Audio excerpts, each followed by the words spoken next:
verse 1 says, "Hear the word of Yahweh. Hear the word of Yahweh." As we know, Yahushua is the word. And like I have explained, when Yahweh made the earth, he started to come down to connect with his creation in different levels or stages throughout human history. And we see that clearly in the Tanakh, Old Testament, that first Yahweh appears as Yahweh Elohim. That means Yahweh appeared through certain type of angels called the Elohim.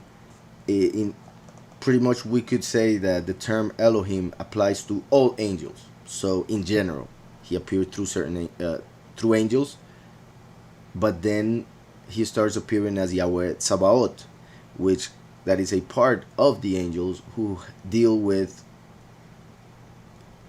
punishment, bringing justice. Sabaoth means armies, hosts.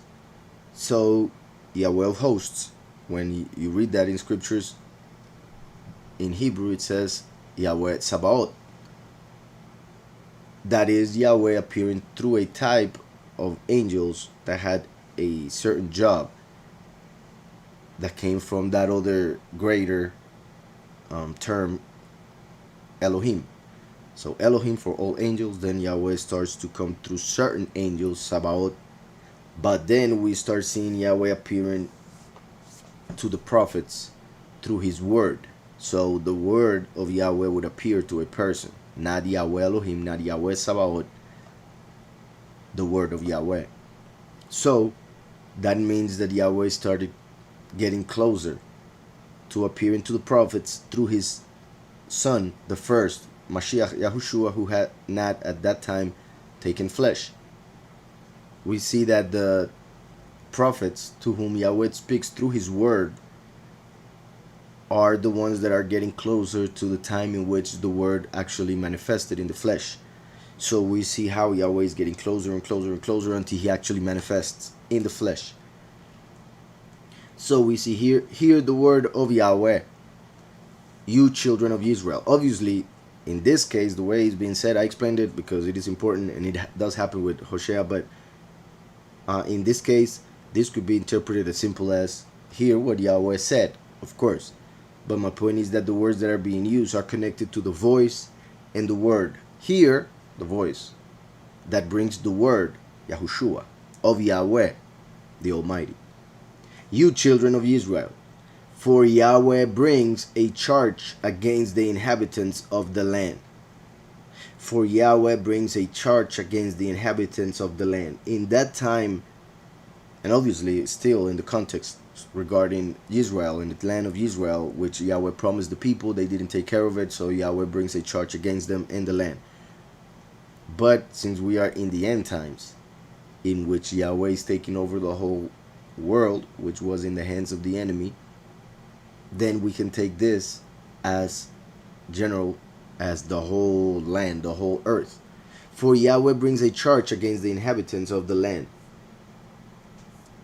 or a legal complaint.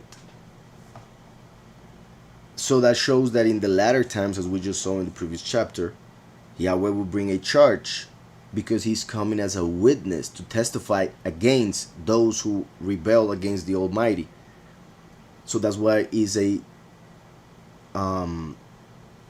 legal complaint, because it has to do with judgment, while Yahushua came to bring forgiveness, mercy. He is the lawyer that defends us. So the last comes as a witness who will testify for the few and against the nations in which the many are found. So Yahweh brings a charge against the inhabitants of the land. And look or listen to the charge. There is no truth or mercy or knowledge of Elohim in the land. That is amazing because it is being fulfilled right now in the whole world. There is no truth or mercy because they got rid of Mashiach, Yahushua, who is the truth, who brought the mercy. They don't want him, so they got rid of the mercy. They made an idol, which makes Yahweh feel jealousy. as written in Ezekiel, the image that causes jealousy, because it's like the friend whom Hosea's wife would love, the friend of Hosea's wife, the one whom she loved, to show that the congregation of Yahweh would love another one, a different entity instead of the true Elohim and the true Messiah, of course, who would be the husband of the congregation. There is no truth or mercy, and I repeat, we see that nowadays also through social media, the way they talk about people, like even like for instance regarding politics, which nobody agrees ever, and which I think is dumb altogether, but whatever. They when Trump, for instance, got the COVID, a bunch of people were happy and hoping for him to die. That is no mercy. Thinking that way and thinking that way is right or is correct, that is having no truth.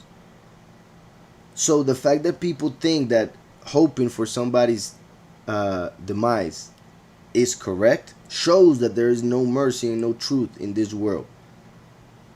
And most of the people that act that way are those who claim to be politically correct about everything they say and think. Yet they are the ones who are showing no mercy, for they have no truth. And I repeat, that is the world we're living in. There is no truth or mercy or knowledge of Elohim in the land. They have knowledge of a false Elohim, a false entity, the false Messiah. They have knowledge of falsehood, which is worse than having no knowledge. Because if you have no knowledge, you can attain it. But if you have false knowledge, you will reject true knowledge, or will have to be humble enough and strong enough to destroy all the falsehood that you built in order to be able to rebuild with the truth, as we see exemplified by Jeremiah. So there is no truth or mercy or knowledge of Elohim in the land. And if I repeat and take it back to the land of Israel, which would be the main land of the context in the literal sense, if you go to Israel, you will see that there is no knowledge of Yahweh in that land. There is no knowledge of the true Elohim at all.